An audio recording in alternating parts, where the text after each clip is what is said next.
அன்பின் பிதாவே, இந்த காலை வேலைக்கா உமக்கு நன்றி செலுத்துகிறோம்.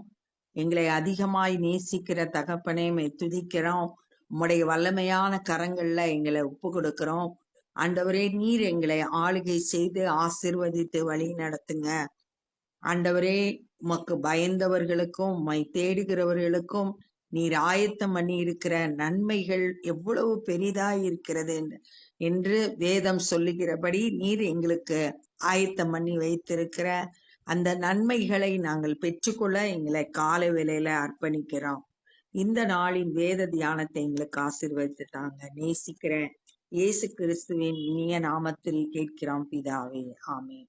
அப்போஸ்தலர் 17வது அதிகாரம் 26வது வசனம். மனுஷ ஜாதியான சகல ஜனங்களையும் அவர் ஒரே இரத்தத்தினாலே தோன்ற பண்ணி பூமியின் மீதெங்கும் குடியிருக்கச் செய்து முன் தீர்மானிக்கப்பட்ட காலங்களையும் அவர்கள் குடியிருப்பின் எல்லைகளையும் குறித்திருக்கிறார்.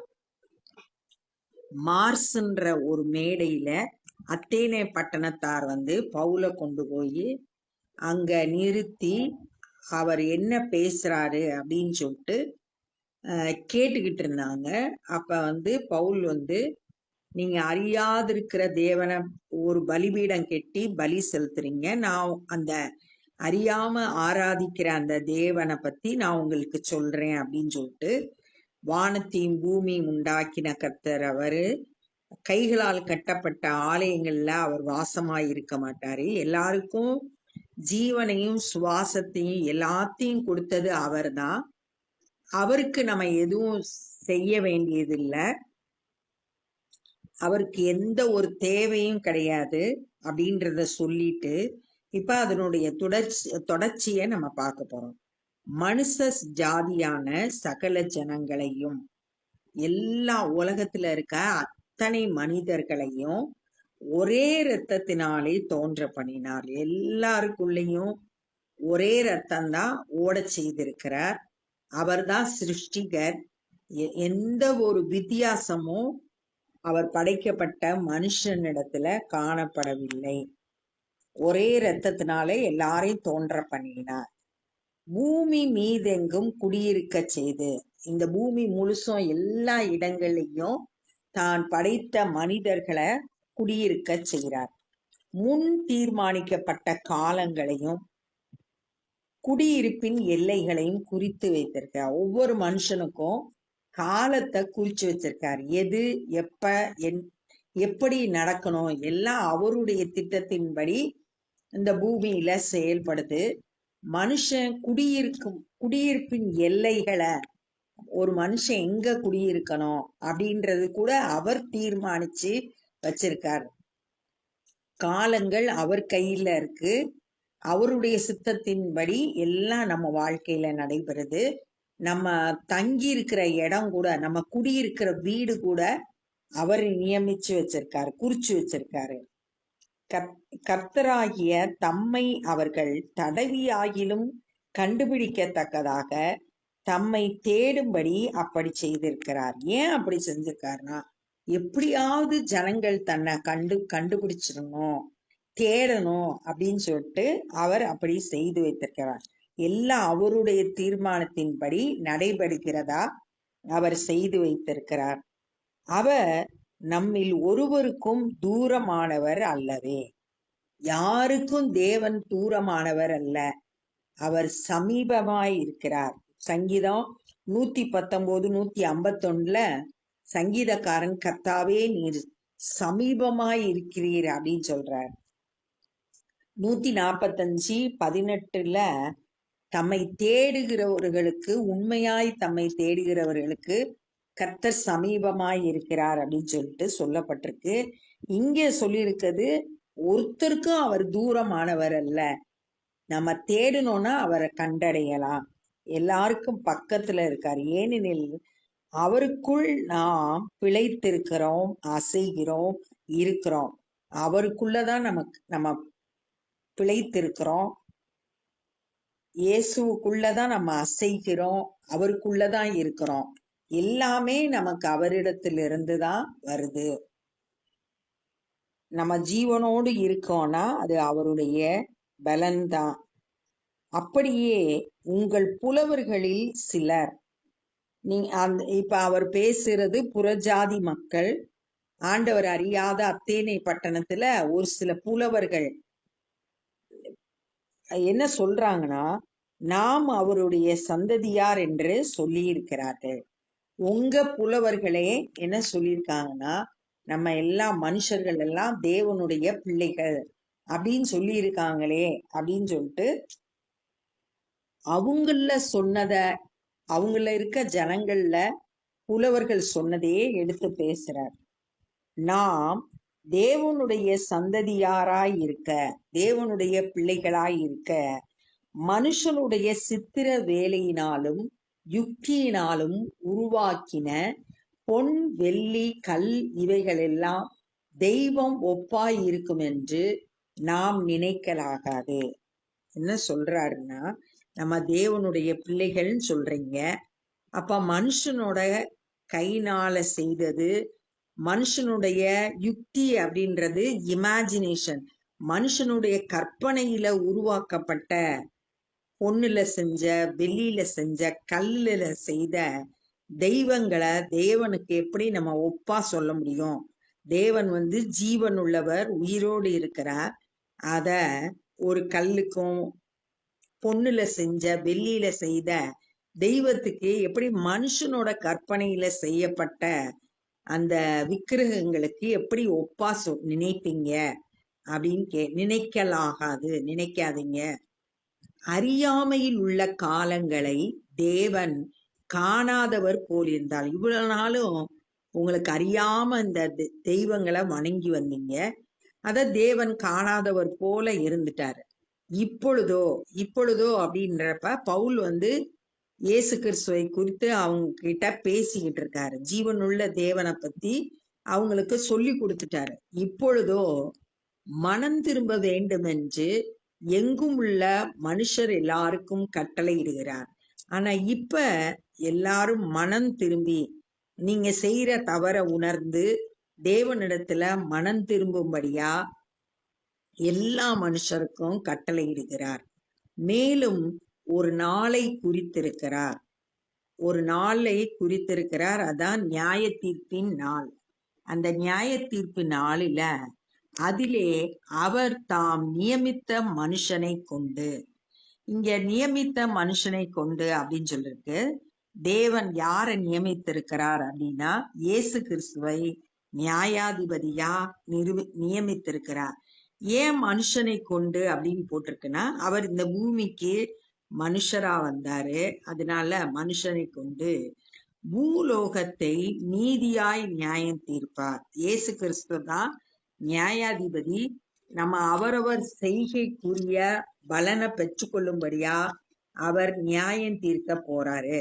ரோமர் 2வது அதிகாரம் 16வது வசனத்துல கூட பவுல் இத குறிச்சு என்ன சொல்லியிருக்காருன்னா, ரோமர் 2:16, என் சுவிசேஷத்தின்படி தேவன் இயேசு கிறிஸ்துவை கொண்டு மனுஷனுடைய அந்தரங்கங்களை குறித்து நியாய தீர்ப்பு கொடுக்கும் நாளிலே அது விளங்கும்.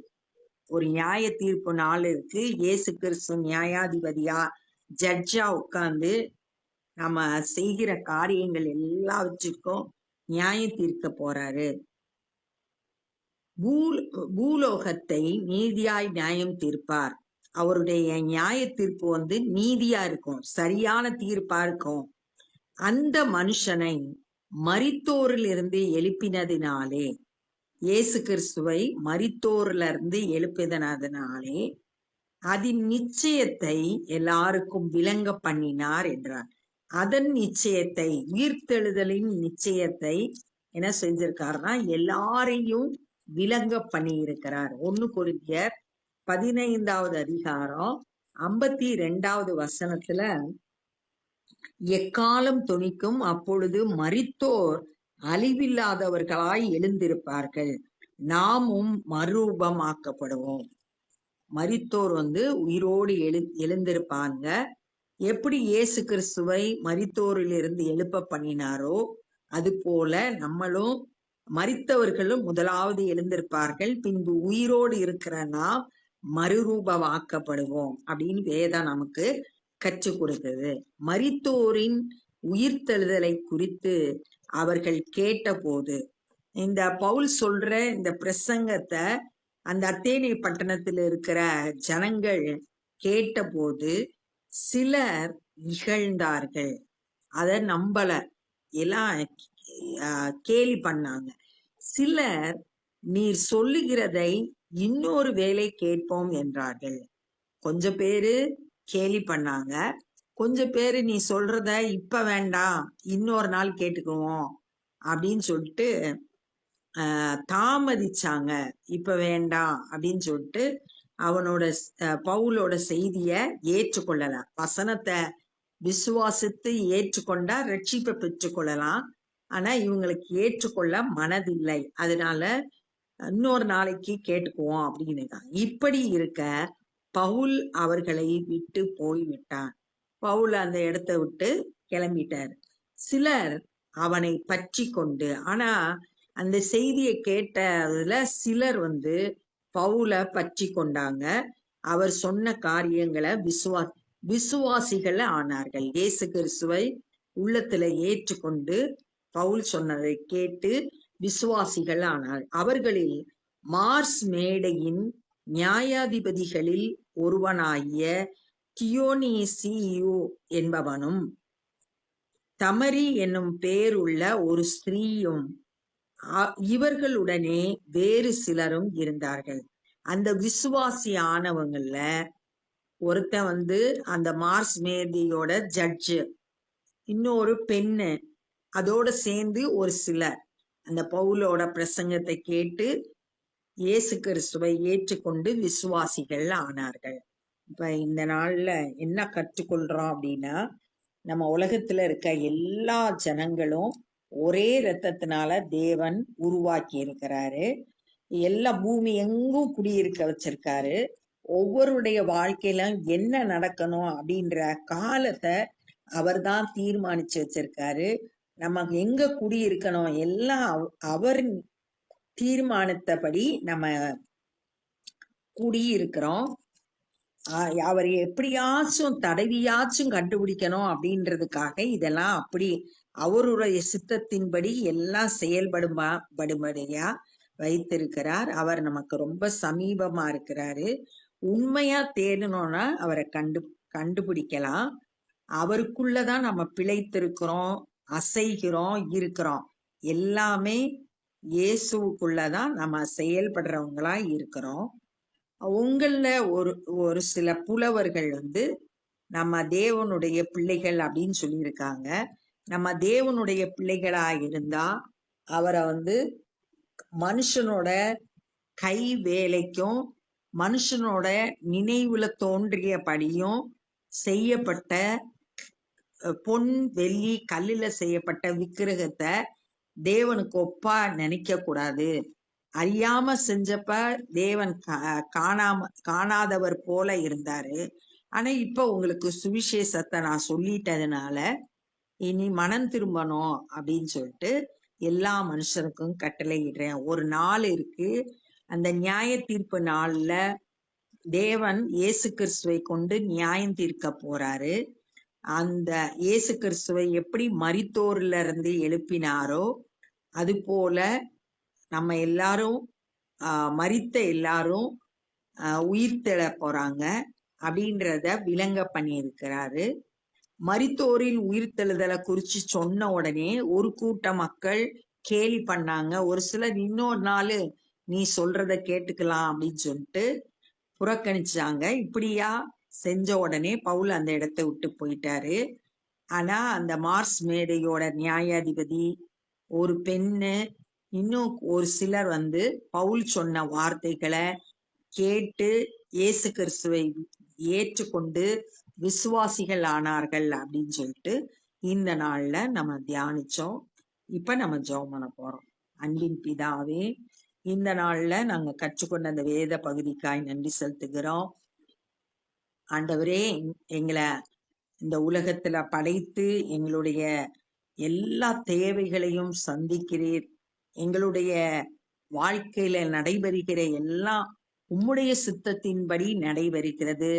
நாங்கள் குடியிருக்கும்படியான எல்லைகளை நீர் குறித்து வைத்து அதிலே எங்களை குடியிருக்க பண்ணியிருக்கிறீர். நாங்க உமக்குள்ள பிழைத்திருக்கிறோம், அசைகிறோம், இருக்கிறோம். ஆண்டவரே, இன்னும் உம்மை அதிகமாய் கிட்டி சேர, இன்னும் அறிந்து கொள்ள, உம்மை உத்தமமாய் சேவிக்க இங்க ஒவ்வொருவருக்கும் கிருபை தாங்க. நியாய தீர்ப்பு நாளை குறித்து நாங்க தியானித்தோம். அந்த நாள்ல உமக்கு முன்பாக நாங்க வந்து நிற்கும் போது குற்றமற்றவர்களாய், ஆண்டவரே, உம்முடைய சமூகத்துக்கு தகுதியானவர்களாய் நாங்கள் ஆண்டவரே காணப்பட, ஒவ்வொரு நாளும் அதற்கென்று ஆயத்தப்பட எங்களுக்கு கிருபை தந்து வழி நடத்துங்க. ஆண்டவரே, எங்க குடும்பத்தில் இருக்கிற ஒவ்வொருவரையும் நினைக்கிறோம். ஆண்டவரே, அந்த நியாய தீர்ப்பு நாள்ல உம்முடைய பிள்ளைகளாய், உம்முடைய ராஜ்யத்தை சுதந்திரிக்கிற பிள்ளைகளாய் காணப்பட ஒவ்வொருவருக்கும் கிருபை தாங்க. ரட்சிப்பின் அனுபவத்தை ஒவ்வொருவரும் பெற்றுக்கொள்ள உதவி செய்யுங்க. ஆண்டவரே, சுவிசேஷ பணியை செய்கிற ஊழியர்களை பயன்படுத்துங்க. அநேகர் இந்த நாள்ல உம்மை விசுவாசித்து ரட்சிப்பை சுதந்திரித்து கொள்ள கிருபை தாங்க. நாங்களும் சுவிசேஷ பணியில எங்களால் இயன்றதை செய்ய கிருபை தந்து வழி நடத்துங்க. எல்லா துதி கன மகிமையும் மக்கே செலுத்துகிறோம். நேசிக்கிற இயேசு கிறிஸ்துவின் இனிய நாமத்தில் கேட்கிறோம் பிதாவே, ஆமே. என் ஆத்துமாவே கர்த்தரை ஸ்தோத்திரி, என் முழுவலுமே பரிசுத்த நாமத்தை ஸ்தோத்திரி. என் ஆத்துமாவே கர்த்தரை ஸ்தோத்திரி, கர்த்தர் செய்த சகல உபகாரங்களை மறவாதே. ஆமே. God bless you.